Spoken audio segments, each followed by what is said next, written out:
How to do promoted listings on eBay.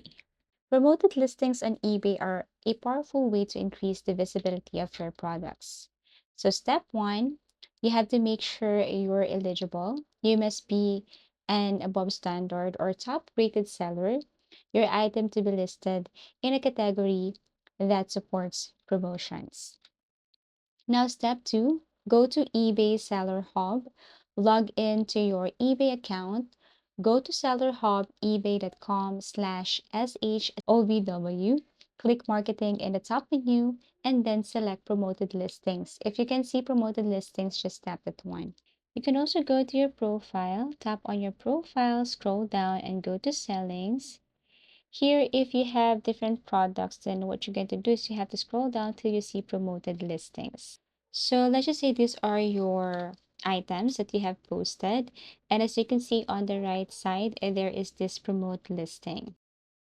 So what you're going to do here is you have to click promote from the actions drop down menu or click the checkbox next to multiple items and then choose promote.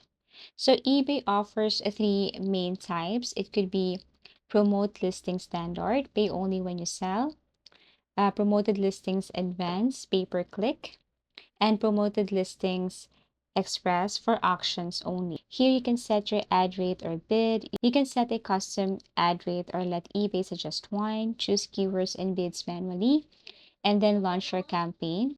You can also go to shipping, go to sell it faster, and then select that specific campaign right here in order for you to promote your product listing. If you want to know more about product listing, then you can go to customer service and then type here promote product listing, press enter, and you will see more information about this one. In short, you just have to promote your product and then run an ads. eBay will suggest you ways on how to promote your product. Thank you for watching and see you again in our next video tutorials.